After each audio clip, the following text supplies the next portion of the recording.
মুখ পড়ে আর কিছু পেলি না? বেঁচে বেঁচে কিনা আমার শখের ফুলদানিটা ভেঙে দিলি। এমন একটা অকেজো মেয়েকে জন্ম দিয়ে তোর মা তো ঠিকই পার পেয়ে গেছে, কিন্তু বোঝা দিয়ে গেছে আমার ঘাড়ে। চোখ নেই বলে কি কোনো হুঁশ নেই তোর? মা, আমি বুঝতে পারিনি সব জিনিস মুছতে মুছতে ওটা কিভাবে যে হাত থেকে পড়ে গেল। আর এমন হবে না, তুমি আমার মাকে নিয়ে আর কিছু বলো না। আমার শখের জিনিস ভেঙে এখন মায়ের জন্য ন্যাকা কান্না হচ্ছে। মুখে মুখে আবার কথা বলেও শিখে গেছিস। এত বড় সাহস তোর! এখনই দেখাচ্ছি মজা। মুখ দিয়ে কথা বলে আর হবে না, তোকে এবার হাত দিয়ে দিতে হবে। আমার লাগছে মা, ছেড়ে দাও, আর মেরো না। আর কখনো তোমায় কিছু বলবো না, আমায় ছেড়ে দাও মা। কি, তুমি আমার মেয়েটাকে এভাবে মারছো কেন? ছেড়ে দাও বলছি। এভাবে কেউ মারে?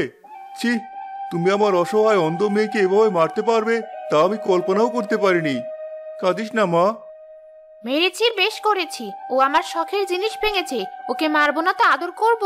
অনেক জ্বালা শুয়েছি ওর, আর পারবো না। এবার ওকে তোমার বাড়ি থেকে তাড়িয়ে দিতে হবে, না হলে এভাবেই মারতে মারতে একদিন মেরে ফেলবো। তোমার এত বড় সাহস, তুমি আমার সামনে আমার মেয়েকে মারার কথা বলছো? এক্ষুনি তোমাকে আমি এই বাড়ি থেকে তাড়িয়ে দেব। না বাবা, মায়ের সাথে তুমি এমন ব্যবহার করো না, তাহলে আমি আরো বেশি কষ্ট পাবো। আমি মায়ের জিনিস ভেঙেছি বলেই তো মা আমাকে মেরেছি, তা না হলে তো আমাকে মারতো না। এখানে মায়ের কোনো দোষ নেই।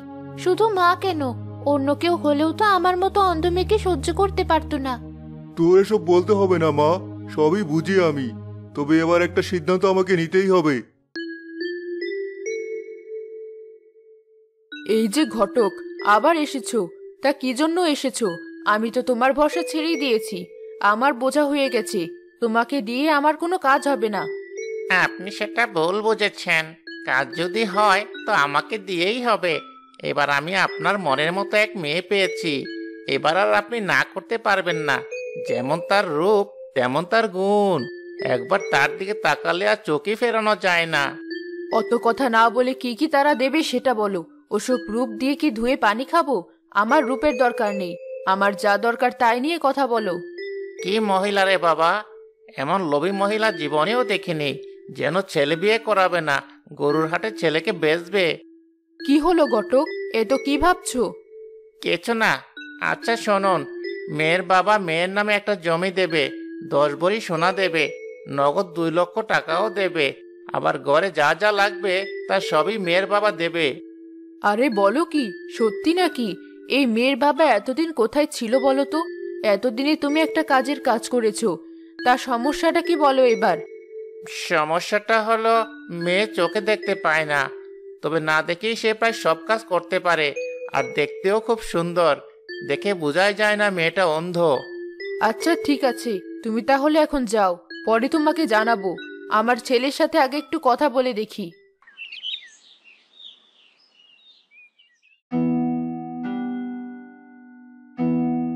এসব কি বলছো তুমি মা? শেষে কিনা টাকার জন্য আমাকে একটা অন্ধ মেয়েকে বিয়ে করতে হবে? না না, এ আমি পারবো না।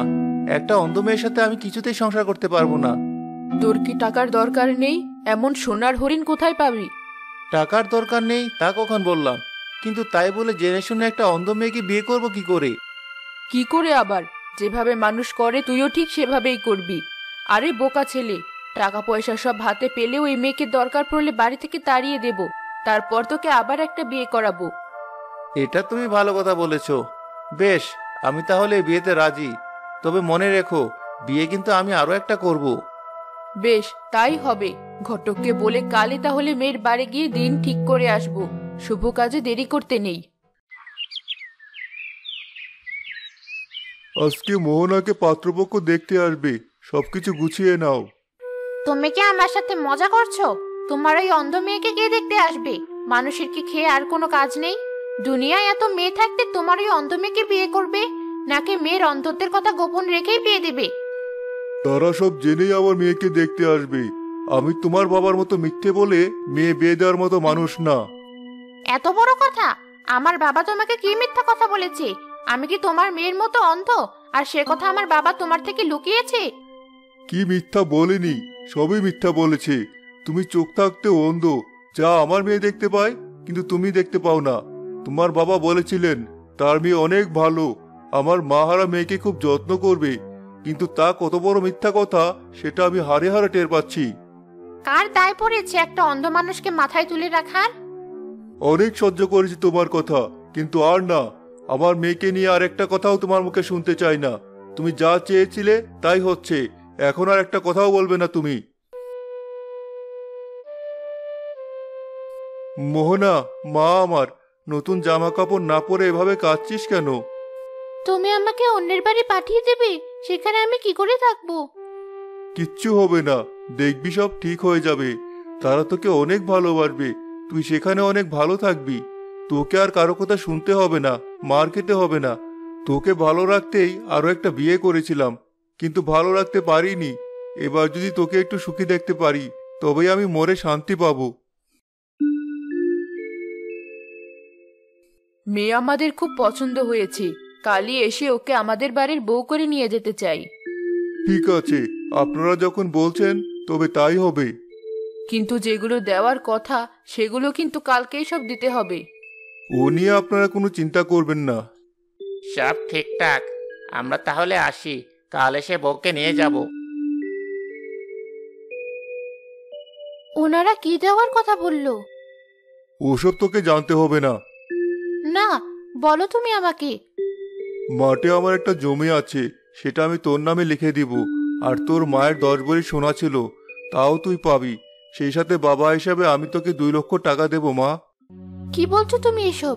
সব যদি আমাকে দিয়ে দাও, তুমি চলবে কি করে? এই বিয়ে তুমি মানা করে দাও। কি 10 ভরি সোনা সব তুমি ওকে দিয়ে দিচ্ছ? তাহলে আমার জন্য কি? আমাকে তুমি তাহলে বিয়ে করে আনলে কেন? দেখো রূপালী, গয়না সব মোহনার মায়ের, তাই সেগুলো মোহনার পাওয়ার কথা, তোমার না। আর সন্তান হিসাবে আমার সম্পত্তিও ওর পাওয়ার কথা। তাই এইসব নিয়ে একদম ঝামেলা করবে না আমার সাথে। কাল বিয়ে, আমি যাচ্ছি বাজার করতে।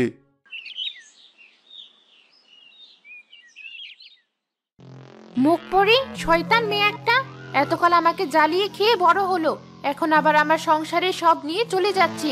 মরণ হয় না তোর? জমের ঘরকে তুই বেঁধে রেখে এসেছিস। এভাবে বলো না মা, আমি তো কোনোদিন ভাবতে পারিনি বাবা আমাকে বিয়ে দেবে। তবুও এত কিছু দেবে শুনে আমি মানা করেছি, কিন্তু বাবা আমার কোনো কথাই শোনেনি। ভুলটা তো আসলে আমার হয়েছে, তোকে এতদিনেও আমি মেরে ফেলিনি, আর তার খেসারত হিসেবে আজ এত কিছু সহ্য করতে হচ্ছে। মা, তুমি ওকে তোমার ঘরে নিয়ে যাও, আমার ঘরে ও যেন না আসে। ঠিক আছে বাবা, তোর ঘরেও যাবে না। বৌমা, তুমি আমার সাথে এসো।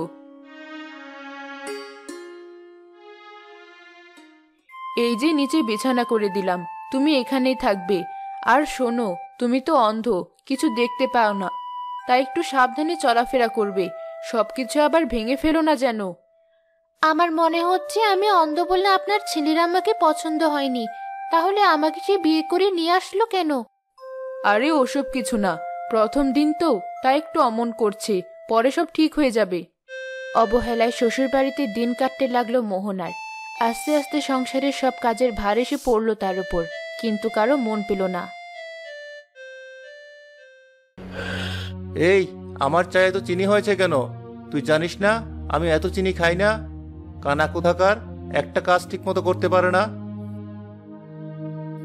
বৌমা, তোমার কি কোনো আক্কেল হবে না? বলেছি আমার নোংরা কাপড়গুলো ধুয়ে দিতে, তুমি নিয়ে ধোয়াগুলো ধুয়ে দিয়েছো। কেন যে এই অন্ধ মেয়েটাকে ছেলের বউ করতে গেলাম, এ জ্বালা আমার আর সহ্য হচ্ছে না। মা, কথায় কথায় আপনি আমাকে এসব বলেন। আপনি তো জানেন আমি অন্ধ, তাহলে নিজে কাপড়গুলো আমাকে দিলেও পারতেন। আর আমি অন্ধ বলে তো আমার বাবার থেকে কত জিনিস নিয়েছেন। শুনেছিস আকাশ, তোর অন্ধ বউয়ের মুখে কথা ফুটেছে, ওর ফকির বাপ কি দিয়েছে তাই নিয়ে আবার কথা বলছে। এত বড় সাহস তোর! আমি বলে ওই কটা জিনিস নিয়ে তোর মতো অন্ধকে বিয়ে করেছি, অন্য কেউ তোকে বিয়েই করতো না। ছাড়ো আমাকে, ছাড়ো, আমার লাগছে। লাগবেই তো, লাগার জন্যই তো দিচ্ছি। আর কোনোদিন মুখ খুললে এর থেকে বাজে অবস্থা করব তোর, মারতে মারতে মেরেই ফেলবো। মা, আর দেরি নয়, আজই আর একটা বিয়ে করে নিয়ে আসবো, দেখি কি করে ও। এই পৃথিবীতে বেঁচে থাকার কোনো মানেই হয় না। আমি আসলে একটা বোঝা। ছোটবেলায় মা আমাকে রেখেই চলে গেছে সৎ মায়ের বোঝা করে। বাবা এত কিছু দিয়ে বিয়ে দিল, তবুও তাদের কাছে একটা বোঝা আমি। আমি আর বাঁচতে চাই না, যেদিকে দুপা চাই চলে যাব। কষ্ট পেও না, আমি তোমাকে সাহায্য করব। কে তুমি? আমি এক পরী। তোমার কষ্ট দেখে আমার মনে বড় দাগ কেটেছে, তাই আমি তোমাকে সাহায্য করতে চাই। আমার কোনো সাহায্য লাগবে না, আর আমি বাড়ি ফিরেও যেতে চাই না। অন্ধ হয়ে জন্ম নিয়ে এই অসহায়ত্বের বোঝা আমি আর টানতে পারছি না। আমি আর বাঁচতে চাই না। বোকার মতো কথা বলো না। আমি তোমার নিয়তি পরিবর্তন করতে পারবো না, কিন্তু একটা উপায় তোমাকে সাহায্য করতে পারবো। তুমি বাড়ি ফিরে যাও, সময় মতো সব বুঝতে পারবে তুমি।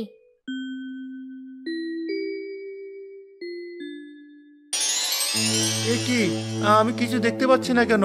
হঠাৎ আমার চোখে কি হলো? তুই এসব কি বলছিস বাবা?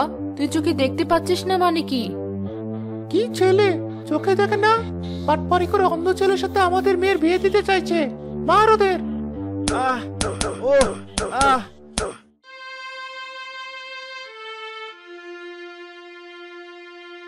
এ তোর কি হলো বাবা? কি জানি মা, এবার আমার কি হবে? আমি কি করে আবার সব কাজ করব? তুমি কোনো চিন্তা করো না, আমি তোমাকে সাহায্য করব। শয়তান মেয়ে, তার মানে তুই আমার ছেলেকে বদদোয়া দিয়েছিস? তোর জন্য আমার ছেলের এই অবস্থা। এবার খুশি হয়েছিস? আমার ছেলেও অন্ধ হয়ে গেছে তোর মতো। এসব আপনি কি বলছেন মা? আমার স্বামী আমার সাথে যাই করুক, তাই বলে আমি তাকে বদদোয়া দেব কেন? আমি সবসময় চেয়েছি সে ভালো থাকুক, আর এখনো তাই চাই। আমি তাকে সাহায্য করতে চেয়েছি, কারণ অন্ধত্বের কষ্ট আমি বুঝি। নিজেকে কতটা অসহায় লাগে সে অনুভূতি আমার জানা। তাই আমি চাই না আমার স্বামী সে খারাপ অনুভূতি ভোগ করুক, আমার মতো নিজেকে অসহায় মনে করুক। আমি এখন বুঝতে পারছি মা, আমাদের পাপের কারণে এমন হয়েছে। মোহনাকে আমরা অনেক কষ্ট দিয়েছি। আজ নিজে অন্ধ হয়ে আমি অন্ধত্বের কষ্ট বুঝতে পারছি। মোহনা, তুমি আমাকে ক্ষমা করে দাও। চিন্তা করো না, সব ঠিক হয়ে যাবে। মা, এই দেখো, আমি আবার সব দেখতে পাচ্ছি। কিন্তু আমি আর মোহনাকে কোনো কষ্ট দেব না। ও সব কাজে আমি ওকে সাহায্য করব। আমিও করব। মোহনা আমাদের লক্ষ্মী বৌমা, ওর মতো বৌমা পেতে ভাগ্য লাগে। পরি, আমি জানি এসব তোমার জন্য হয়েছে। তোমাকে অনেক ধন্যবাদ। তুমি না সাহায্য করলে এত সুখ আমি কখনো পেতাম না। আমি তোমার মনের কথা দূর থেকেই শুনতে পাচ্ছি মোহনা। তোমার খুশিতে আমিও অনেক খুশি। সারা জীবন তুমি ভালো থেকো।